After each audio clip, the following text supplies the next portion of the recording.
जय हिंद दोस्तों, कैसे हैं आप सभी। स्वागत है आप सभी का आपके अपने यूट्यूब चैनल स्टडी विद संतोष पर। दोस्तों, जैसा कि आप जानते हैं इंग्लिश ग्रामर की क्लासेस अब स्टार्ट हो चुकी हैं और मैं कोशिश करूंगा कि आपके लिए ज़्यादा से ज़्यादा अच्छे से अच्छे तरीके से आपको इंग्लिश आपको सिखाने की यहाँ पर कोशिश करूँगा, इंग्लिश ग्रामर सिखाने की कोशिश करूँगा। दोस्तों, पिछले कुछ वीडियो में हमने सब्जेक्ट वर्ब एग्रीमेंट को क्लियर किया है। आज हम आर्टिकल्स का टॉपिक लेकर आए हैं आपके लिए, तो कोशिश करेंगे आप इसको 30 मिनट के अंदर अंदर ही कवर करेंगे। और वैसे दोस्तों, आर्टिकल एग्जाम्स में 1 या 2 नंबर के आते हैं, लेकिन बूंद बूंद से ही सागर भरता है, तो दोस्तों इसलिए एक अंक भी महत्वपूर्ण है। आइए क्लास को स्टार्ट करते हैं।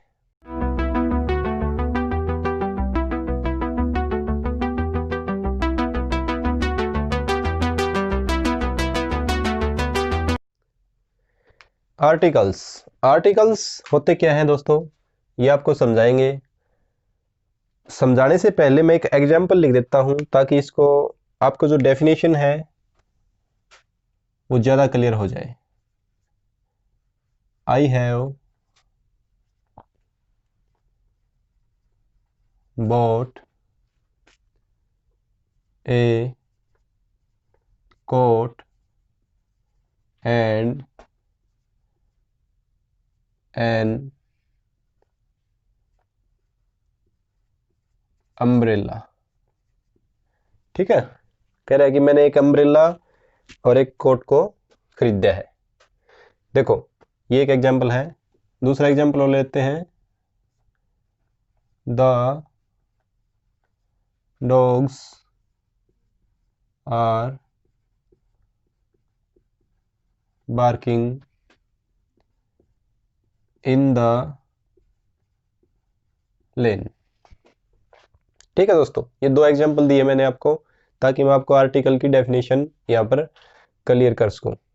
डेफिनेशन क्लियर करने का क्या मतलब है, डेफिनेशन से ही सारा जो हमारा टॉपिक है वो क्लियर होता है। अगर किसी चीज़ की डेफिनेशन हमें नहीं पता है और उस टॉपिक के बारे में हम पूरी जानकारी रखते हैं बाकी, तो भी उसको किसी के सामने हम एक्सप्लेन नहीं कर पाएंगे और उसके बिना जो हमारी नॉलेज है वो अधूरी रहती है। जैसे इसके अंदर ए, एन और द, ये यहाँ यूज किए गए हैं। आर्टिकल्स 3 ही होते हैं, ए, एन और द। ठीक है,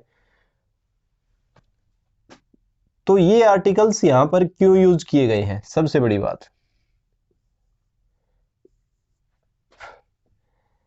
ये है। कोट, ये एक नाउन है। ये है अम्ब्रेला, ये भी एक नाउन है। डॉग्स, ये भी एक नाउन है। और लेन, ये भी एक नाउन है।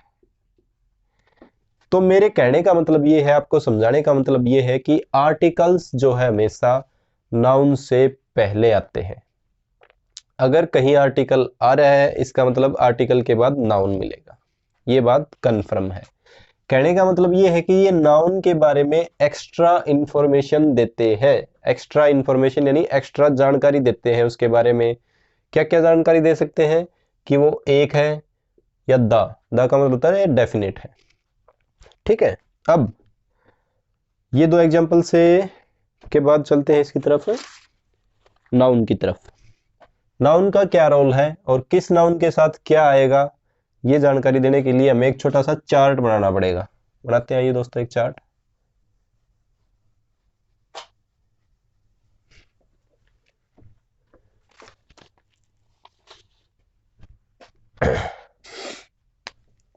जैसे दोस्तों, मैंने आपको पिछले कुछ लेक्चर्स में भी सिखाया था कि नाउन 2 प्रकार के होते हैं।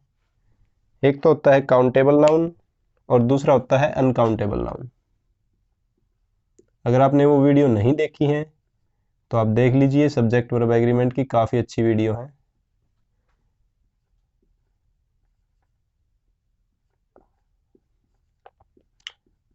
उसके लिंक भी मैं आपको डिस्क्रिप्शन में दे दूंगा। काउंटेबल नाउन क्या होते हैं, ऐसे नाउन जिनको हम डायरेक्टली काउंट कर सकें, जिसके लिए किसी यूनिट की जरूरत ना हो। जैसे ये मार्कर है, ये काउंटेबल नाउन है, 1 मार्कर 2 मार्कर। और जिस चीज के लिए हमें यूनिट की जरूरत पड़े वो होते हैं अनकाउंटेबल नाउन। जैसे मिल्क है, 1 लीटर मिल्क। अब मिल्क को काउंट करने के लिए या मेजर करने के लिए हमें यूनिट की जरूरत पड़ती है, जैसे लीटर। और भी एग्जाम्पल हैं, एग्जाम्पल दे देता हूं मैं यहाँ पे। इसके एग्जाम्पल हैं जैसे वाटर, लव और मिल्क, लैंड। ठीक है दोस्तों, ये है अनकाउंटेबल नाउन। इनको हम डायरेक्टली काउंट नहीं कर सकते, तो ये हमेशा सिंगुलर रहते हैं। अब अनकाउंटेबल है तो सिंगुलर ही रहेंगे, प्लूरल नहीं हो सकते। उसके बाद आता है काउंटेबल नाउन। काउंटेबल नाउन दो टाइप के हो सकते हैं, सिंगुलर काउंटेबल नाउन और प्लूरल काउंटेबल नाउन। ये चार्ट क्यों बनवा रहा हूं, थोड़ी देर में आपको समझ में आ जाएगा। देखो, अब आता है सिंगुलर काउंटेबल नाउन के बारे में देखते हैं। अगर वो सिंगुलर है, कोई भी चीज सिंगुलर है, तो उसके आगे क्या आ सकता है, या तो ए आ सकता है। देखो, अब सिंगुलर काउंटेबल नाउन भी दो टाइप के हो सकते हैं, ठीक है। या तो वो जनरल हो सकते हैं, जनरली कोई भी, या वो हो सकते हैं स्पेसिफिक। स्पेसिफिक से क्या मतलब है? स्पेसिफिक से मतलब है वो महत्वपूर्ण है, या जिनके बारे में स्पेशली कहा जाए, वो होते हैं स्पेसिफिक, डिफाइनाइट। ठीक है, जैसे और ठीक है। अब जर्नल जो होते हैं, journal singular countable noun, example दे देता हूं, ज्यादा अच्छे से समझ में आएगा। ही इज ए बॉय, जैसे ये बिल्कुल सिंपल एग्जाम्पल है, ही इज ए बॉय। अब जो ये बॉय है, ये बॉय हमारा क्या है, नाउन है। किस टाइप का नाउन है? सिंगुलर नाउन है, काउंटेबल नाउन है, बॉय को गिन सकते हैं, तो इसका मतलब ये क्या है, सिंगुलर काउंटेबल नाउन है ये बॉय। अब जर्नल है या स्पेसिफिक है, इस बात को देखते हैं। ये एक जर्नल है, ठीक है। ये स्पेसिफिक कब होता, जैसे इसी सेंटेंस को हम लिख देते, he is the boy who won the medal. ठीक है, अब ये बॉय को हमने क्या बना दिया, स्पेसिफिक बना दिया। ठीक है, कैसे बना दिया, ये वो लड़का है जिसने मेडल जीता था। ठीक है, तो इसका मतलब ये कोई आम लड़का नहीं रह गया, अब ये क्या हो गया है, स्पेसिफिक लड़का रह गया है। स्पेसिफिक लड़का हो गया है या स्पेसिफिक बॉय हो गया है, इसके बारे में हमने अलग से बोला है कि ये वो लड़का है। ठीक है, तो इसका मतलब ये बॉय क्या है, ये जो नाउन है, ये तो जनरल नाउन था, और ये किस टाइप का नाउन हो गया है, अब स्पेसिफिक सिंगुलर काउंटेबल नाउन हो गया है हमारा। अब जनरल के केस में क्या होता है, जनरल के केस में ए का यूज कर सकते हैं या एन का यूज कर सकते हैं। अगर कोई सिंगुलर काउंटेबल नाउन है तो उसके आगे ए या एन तो आ सकता है, ये बात तो डायरेक्ट है ही, क्योंकि वो सिंगल है, एक है। ठीक है, लेकिन अगर वो स्पेसिफिक है, अगर उसके बारे में बोला जा रहा है, उसके ऊपर जोर दिया जा रहा है, या बता रहा है कि उसको पहले कहीं देखा था मैंने, अब दोबारा देखा है, ऐसी कोई बात रिपीट हो रही है, या उसके बारे में ही स्पेशल कहा गया है, तो वो स्पेसिफिक हो जाता है। और उस केस में हम क्या यूज करते हैं, द का यूज करते हैं। जैसे मैंने इस एग्जाम्पल के थ्रू किया है, he is a boy, journal था, सिंगुलर था, सिंगुलर काउंटेबल नाउन था, तो ए या एन का यूज करेंगे। ए या एन के यूज में मैं आपको आगे समझाऊंगा ए या एन में से कौन सा करेंगे। और अगर वो स्पेसिफिक है, जैसे हमने बताया कि this is the boy who won the medal, medal की बजाय यहां कुछ और भी हो सकता था, this is the boy who stole, ये वही लड़का है जिसने चोरी की थी।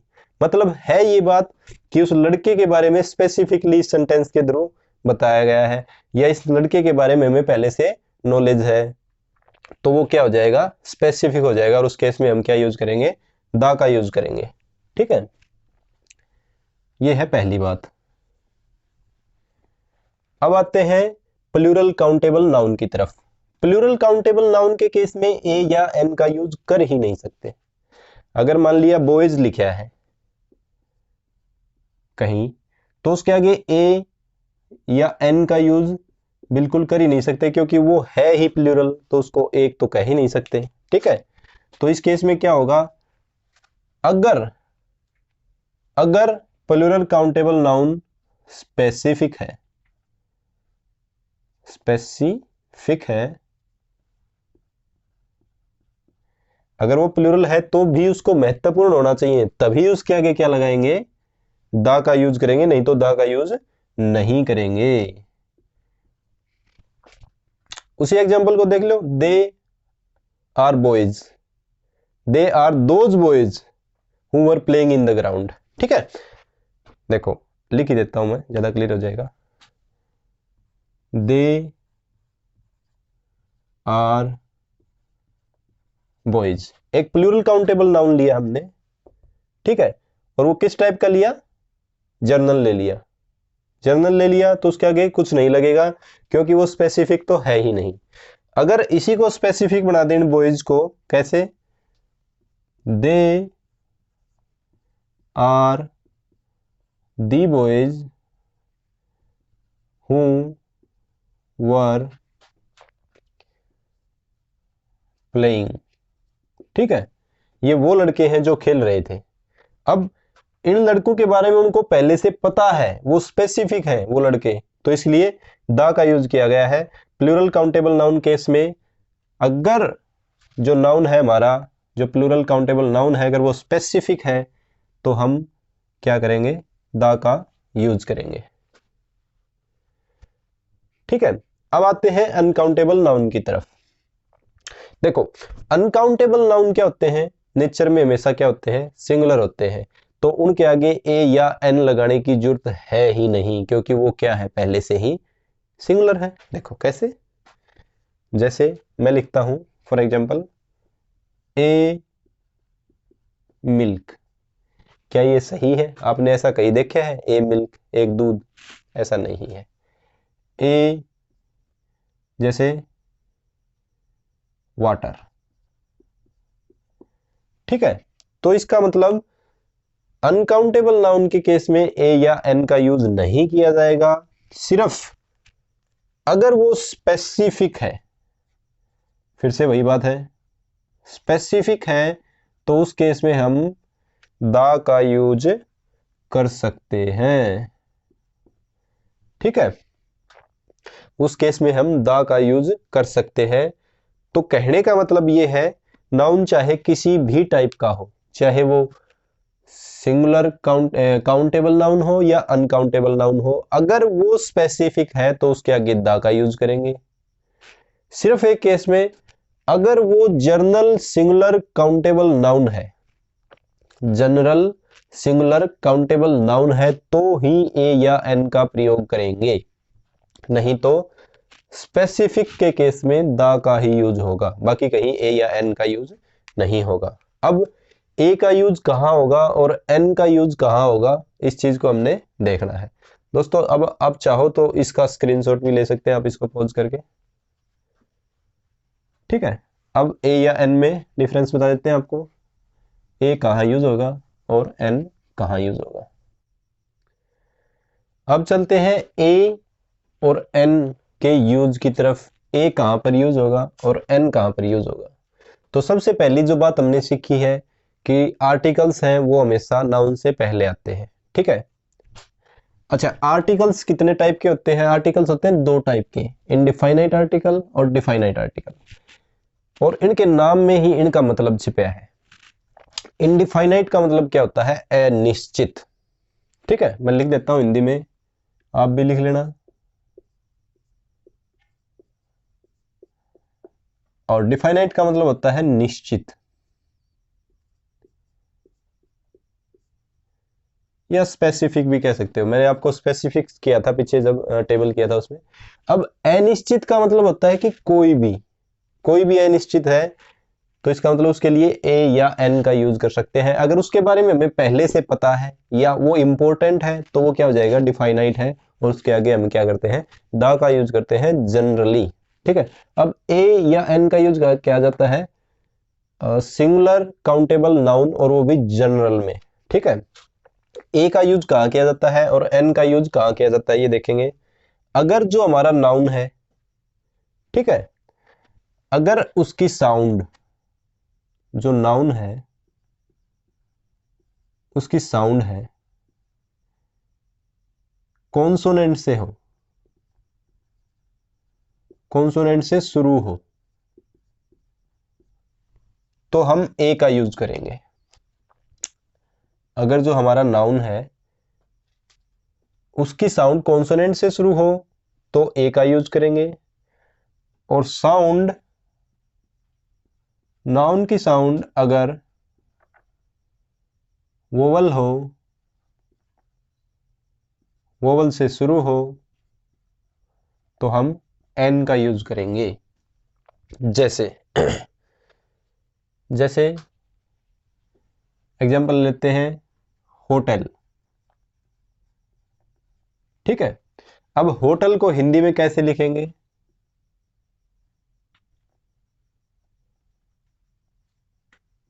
होटल। अब देखो, क्या इसकी साउंड कॉन्सोनेंट है या वोवल है।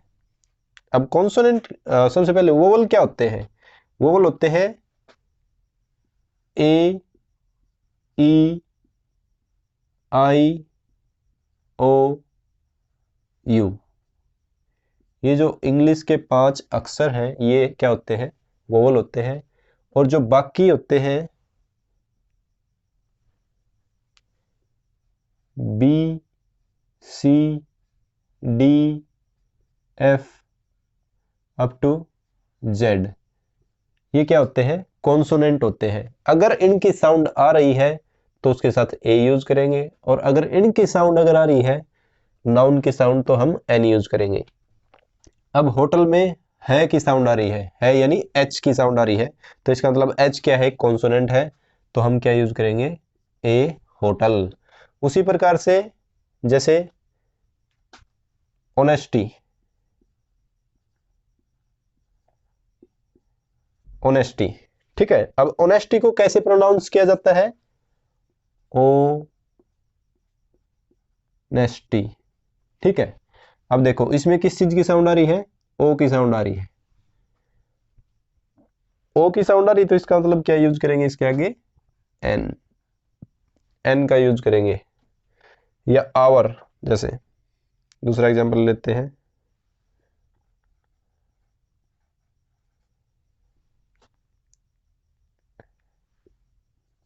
इसको ऐसे बोलते हैं आवर, तो एन आवर होगा न कि ए आवर। ठीक है, जैसे एग्जांपल लिख लेता हूं मैं, दिस इज ए होटल। ठीक है, और उसी प्रकार से एक एग्जांपल लिख लेते हैं, we will come back in an hour. ठीक है, अगर हमारी साउंड वोवल है तो एन का यूज करेंगे। वोवल किसकी साउंड है, नाउन की, और साउंड कॉन्सोनेंट है तो ए का यूज करेंगे। एक एग्जांपल और देता हूं मैं, जैसे यूनिवर्सिटी। यूनिवर्सिटी में किसकी साउंड आ रही है, यू। अब यू क्या है, ये, वाई। यूनिवर्सिटी में पहला शब्द क्या है, ये, तो इसके लिए क्या यूज करेंगे, ए, ए यूनिवर्सिटी। ठीक है, और जैसे अम्ब्रेला के केस है, तो अम्ब्रेला के केस में क्या यूज करेंगे, एन का यूज करेंगे। इसमें ज्यादा कुछ नहीं है। इसमें एक खास बात और है, जैसे अगर नाउन की बजाय नाउन फ्रेज है, नाउन फ्रेज क्या होता है ये भी समझाते हैं। अब इसका आप एक स्क्रीनशॉट ले लीजिए अगर आपको चाहिए तो, ये चीज और समझा देता हूं मैं, ठीक है। नाउन की बजाय एक नाउन फ्रेज है। नाउन फ्रेज क्या होता है, जैसे नाउन के साथ कोई एडजेक्टिव दिया गया हो, ठीक है। जैसे दिया क्लेवर बॉय, ये दे दिया। अब इसमें नाउन क्या है, नाउन तो ये है, और ये है हमारा इसका एडजेक्टिव। जैसे इसमें एग्जांपल बनाते हैं, ही इज। अब बॉय की बात हो रही है, सिंगुलर काउंटेबल नाउन है, जनरल है, तो इसका मतलब ए या एन का प्रयोग होगा। तो इसमें ए का प्रयोग होगा या एन का प्रयोग होगा, ये बॉय यानी बॉय की प्रोनाउंसिएशन पे डिपेंड नहीं करता, ये डिपेंड करेगा क्लेवर की प्रोनाउंसिएशन के ऊपर। क्लेवर, अब क्लेवर में क्या रहा है, के की साउंड आ रही है, और के हमारा क्या है, कॉन्सोनेंट। तो यहां पर ए का यूज होगा। वो ए बॉय के लिए यूज नहीं किया गया है, वो ए क्लेवर के लिए यूज किया गया है।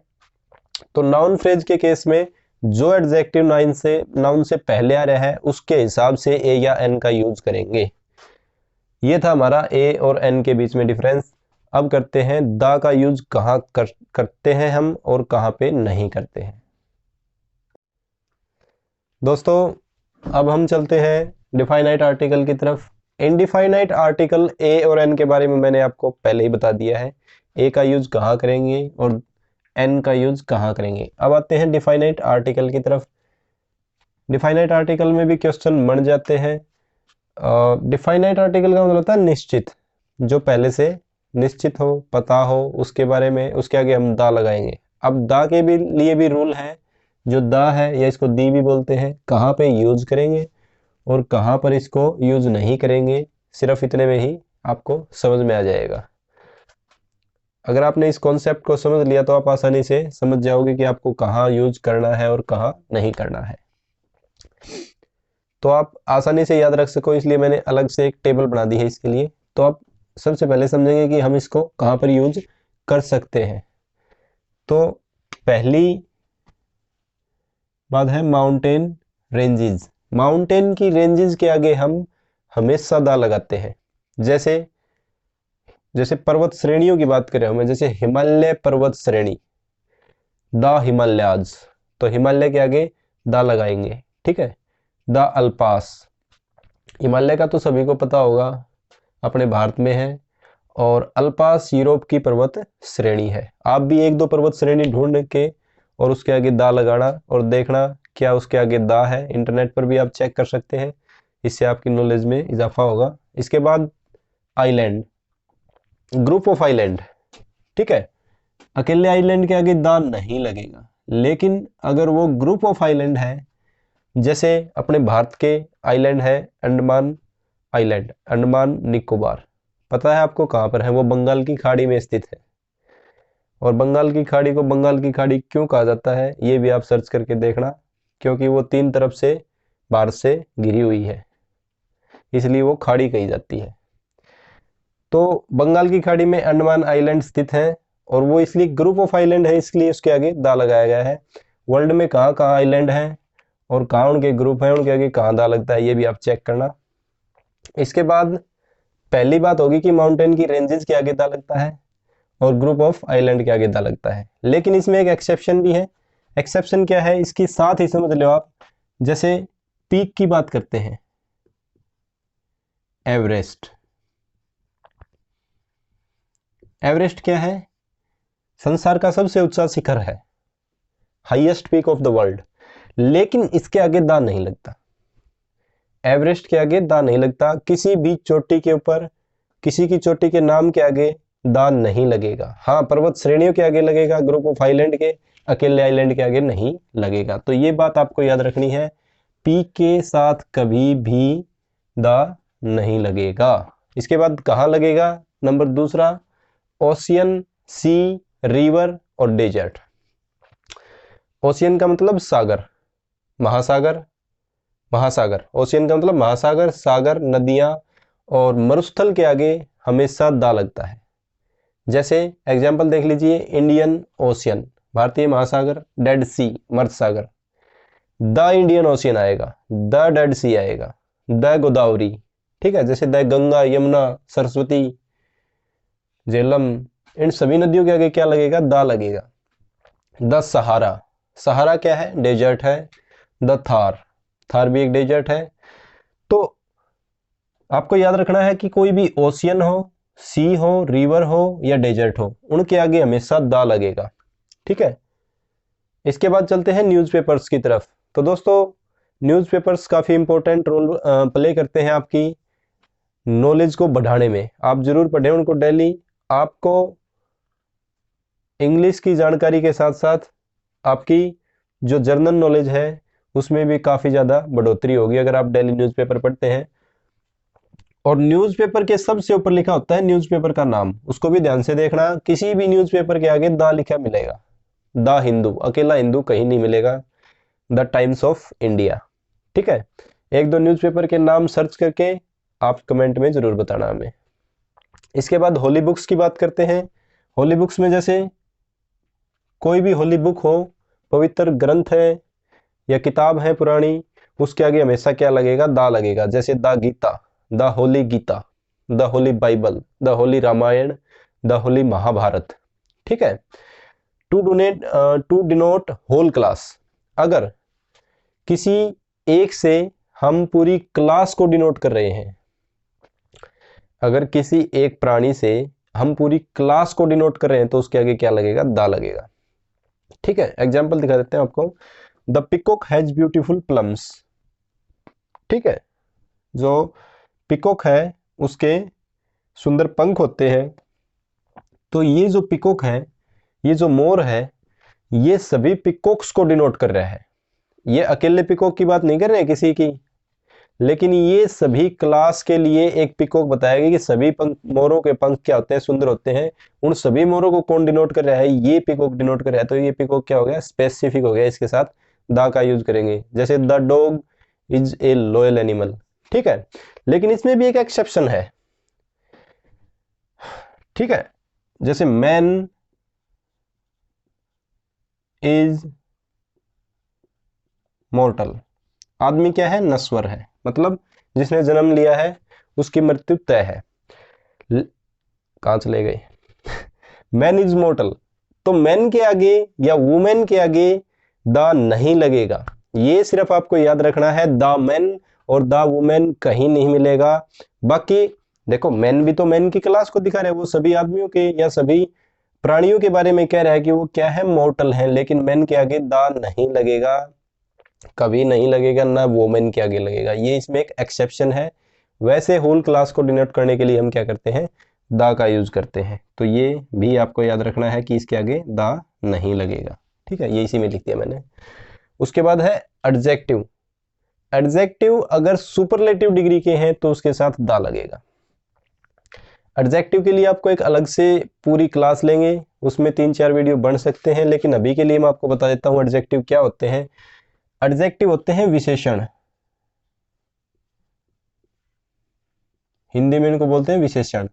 ये क्या करते हैं? नाउन को स्पेसिफाई करते हैं, नाउन के बारे में कुछ ना कुछ एक्स्ट्रा इंफॉर्मेशन देते हैं। आर्टिकल भी एक टाइप के एडजेक्टिव है, ये आप कह सकते हो, क्योंकि नाउन के बारे में एक्स्ट्रा इंफॉर्मेशन ही तो दे रहे हैं। तो एडजेक्टिव का पार्ट है आर्टिकल, ये कह सकते हैं हम। अच्छा, जैसे अब जो एडजेक्टिव है उसकी डिग्री होती है। जैसे गुड, बेटर, बेस्ट, ठीक है।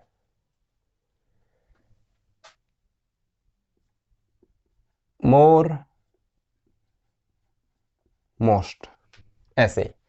जैसे हाँ, गुड, बेटर, बेस्ट, ये है फर्स्ट और ये सेकंड और ये थर्ड। तो ये जो थर्ड है ये क्या है? सुपरलेटिव डिग्री है। ये है कंपैरेटिव डिग्री, और ये जर्नल डिग्री है फर्स्ट डिग्री। उसके बाद आती है कंपैरेटिव डिग्री और उसके बाद आती है सुपरलेटिव डिग्री। तो सुपरलेटिव डिग्री के आगे हमेशा दा लगेगा। जैसे दी बेस्ट, ठीक है, यहां पर लिखा है दी मोस्ट, या फिर जैसे दूसरा एग्जांपल ले लिया द ओल्डेस्ट, जैसे द मोस्ट ब्यूटीफुल, ठीक है, द मोस्ट ब्यूटीफुल, ठीक है, ऐसे। ही इज द बेस्ट, हमेशा ऐसे बोला जाता है। He this is the oldest person I have ever seen, ठीक है। इसके बाद जैसे she is the most beautiful girl I have ever seen, ठीक है। ये इस टाइप के एग्जाम्पल है। अगर एडजेक्टिव है और वो अपनी सुपरलेटिव डिग्री में है तो उसके साथ हमेशा क्या लगेगा, दा लगेगा। नंबर 7 के बाद आता है, नंबर 7 पे आता है ऑर्डिनल्स के साथ। ऑर्डिनल्स क्या होते हैं, अब ज्यादा डिटेल में समझाने का टाइम नहीं है, लंबा हो जाएगा वीडियो। ऑर्डिनल्स होते हैं फर्स्ट, सेकंड, थर्ड, फोर्थ, ऐसे। ये ऑर्डिनल है, ये जो नंबर लिख रखे हैं ये ऑर्डिनल है। तो ऑर्डिनल्स के साथ हमेशा द आएगा। जैसे ये एग्जांपल है, Ram was the first candidate to face the interview.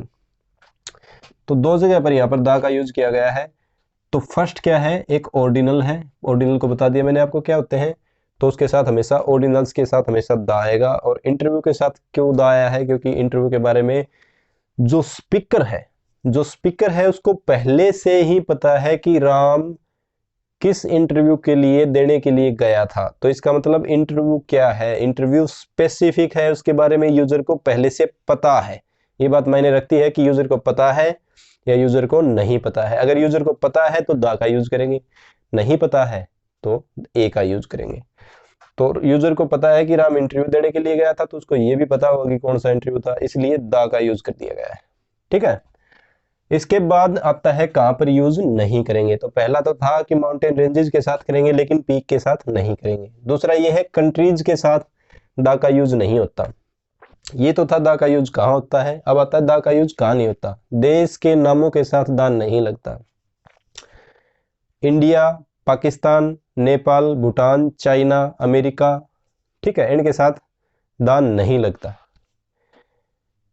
Name of countries के आगे द नहीं लगता। लेकिन इसके अंदर भी एक एक्सेप्शन है, अगर ग्रुप ऑफ कंट्रीज हो, अगर ग्रुप ऑफ कंट्रीज हो तो उसके आगे द लगता है। जैसे the USA, the United state America, ठीक है, द वेस्ट इंडीज, ठीक है, द फिलीपींस।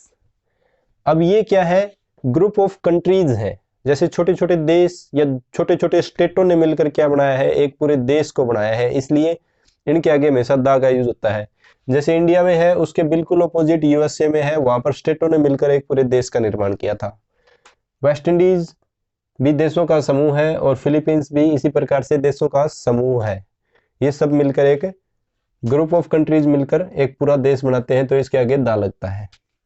बहुत सारी कंट्रीज, आप भी चेक करना इंटरनेट के ऊपर ग्रुप ऑफ कंट्रीज को कहाँ कहाँ द लगता है। इसके बाद आता है लैंग्वेज। किसी भी लैंग्वेज के आगे द नहीं लगता, ठीक है। हिंदी, संस्कृत, इंग्लिश, कभी भी आपको इनके आगे द लगा नहीं मिलेगा। इसके बाद आता है और सबसे लास्ट में है एड्रेस, सिटी और स्ट्रीट।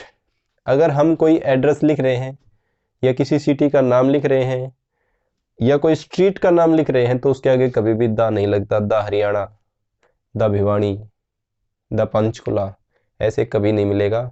जो एड्रेस लिखते हैं उसमें भी आप देख लेना, अगर कहीं पर एड्रेस लिखा मिला हो या आप किसी को एड्रेस लिख के भेज रहे हो तो उसमें भी कभी द का यूज नहीं होता है।